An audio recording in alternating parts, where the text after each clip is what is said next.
Bonjour à vous, bienvenue dans Art System. Aujourd'hui, on va parler de peinture intuitive.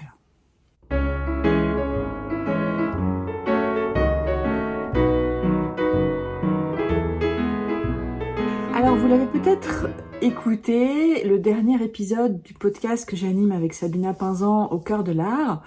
On avait décidé de parler de lâcher prise et de la manière dont ce lâcher prise pouvait s'appliquer dans la peinture. Et dans cet épisode, j'explique que j'ai en gros deux manières de lâcher prise par rapport à la création. D'une part, je commence par créer une sorte de chaos sur la page et puis ensuite, plus ça va, plus je contrôle et plus je cherche à aboutir à un résultat. Et la deuxième manière de faire, c'est d'aller vers une peinture intuitive. Qu'est-ce que ça veut dire une peinture intuitive ? Ça veut dire que je commence à travailler sur la feuille et je réponds à ce qui se passe au fur et à mesure que je crée, ajoutant des marques, du collage, cachant certaines parties qui ne me plaisent pas, changeant les choses, ajoutant de la peinture, de la transparence, différentes choses. Et donc je me suis dit que ce serait bien de vous embarquer avec moi tout simplement dans une session de peinture comme ça, où je vais suivre l'intuition du moment, l'inspiration du moment, et répondre un peu à ce qui se passe sur la page. Et donc, c'est parti, je vais vous montrer tout ça. Alors, je commence à travailler sur deux feuilles blanches que je n'ai pas fixées sur mon support. J'ai défini une palette de couleurs et donc je commence à travailler avec un bleu que j'ai créé en mélangeant simplement du bleu et du blanc. Et puis, j'utilise la technique de l'impression, j'utilise ma deuxième feuille, je l'applique sur la première pour créer une marque similaire mais pas tout à fait identique. Et donc ensuite, je vais continuer à travailler sur mes feuilles en utilisant des couleurs différentes. Donc là, j'ai mélangé le jaune et le bleu que j'avais décidé d'utiliser. Et je réutilise cette technique d'impression à un endroit différent. Ça crée de la similitude, mais aussi de la différence dans l'apparence et dans l'endroit où cette marque apparaît. Et puis ensuite, je change de couleur, je travaille avec du jaune et je continue à remplir ma feuille comme ça me vient, comme j'en ai envie, sans réfléchir, sans me demander spécifiquement ce que ça va donner. Je suis vraiment dans l'exploration, dans la découverte et dans l'expérimentation. Donc là, je vais utiliser un crayon et puis je vais faire des marques dans la peinture humide. Ça donnera un effet un peu plus intéressant sur le côté droit puisqu'on va voir le bleu qui était en dessous. Et donc voilà, mon attitude consiste à essayer différentes choses, utiliser différents médiums, faire des marques, imprimer, utiliser différents outils et voir ce que ça donne et répondre en temps réel aux marques que je fais en me demandant si j'aime bien les effets que j'ai créés, si ça me plaît, si j'ai envie de changer, si j'ai envie de les recouvrir, si j'ai envie de les compléter, si j'ai envie de faire autre chose. Et donc j'avance comme ça dans ma peinture en ayant évidemment parfois des temps pour laisser sécher parce que je n'ai pas forcément envie que toutes les couleurs se mélangent. Donc il y a des moments qui ne sont pas filmés mais où je laisse la peinture sécher, voire j'accélère le séchage avec un sèche-cheveux. Et puis je continue à la faire évoluer comme ça en faisant des marques avec des outils variés. En essayant différentes choses. Donc là, par exemple, j'enlève l'eau que j'avais vaporisée et puis il m'en reste un peu sur la carte de crédit, donc je la mets à côté. Je trempe mon crayon là dans la peinture rose fluo et puis j'essaye différentes marques. Donc j'essaye d'écrire avec, mais en fait il n'y a pas assez de peinture. Donc je décide au bout d'un moment, voilà, de faire juste des points et ça marche beaucoup mieux. Et comme ce genre de marque me plaît, je vais en faire aussi de l'autre côté.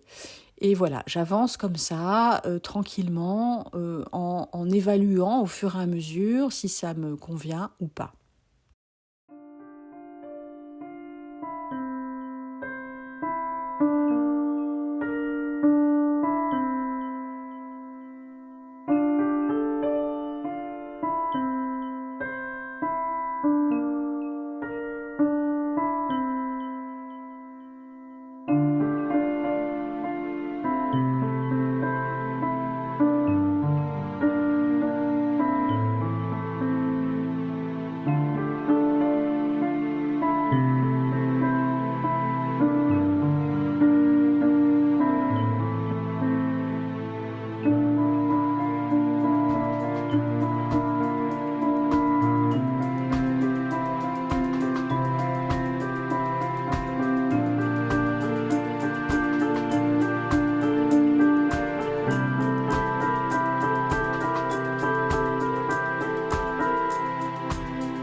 Alors, ma peinture a pas mal évolué, j'ai rajouté beaucoup de marques, du collage, j'ai fait plein de choses dessus. Et puis au bout d'un moment, je m'aperçois qu'il y a des zones, soit ça manque de clarté, soit j'aime pas tellement ce que j'ai fait. Donc je vais utiliser une éponge pour appliquer du blanc et dans laquelle je vais encore faire des marques. Je n'applique pas une couche très épaisse, c'est-à-dire qu'on voit encore une partie des collages qui sont sous la peinture et donc ça donne plus d'intérêt à cette zone passive, on va dire, que j'ai créée en mettant du blanc, mais dans laquelle il y a quand même des détails qui vont attirer l'œil et qui vont rendre la zone plus intéressante. Et puis donc, je continue à travailler sur ma peinture. Cette fois, j'applique du bleu, mais un bleu très dilué, beaucoup plus transparent. Et je vais peu à peu chercher une sorte d'équilibre dans ce que je fais, dans la manière dont je conçois ma peinture. Donc, on est toujours dans la réponse intuitive à ce qui se passe, mais avec quand même une idée là de réaliser quelque chose qui soit peut-être équilibré ou qui soit un peu plus harmonieux ou qui se réponde davantage. J'ai sélectionné un morceau de papier qui était déjà imprimé, que j'avais fait avec ma Gelly Plate, et donc je décide de le coller pour compléter à un endroit où je trouvais que ça manquait un peu, ou peut-être la couleur n'était pas suffisante.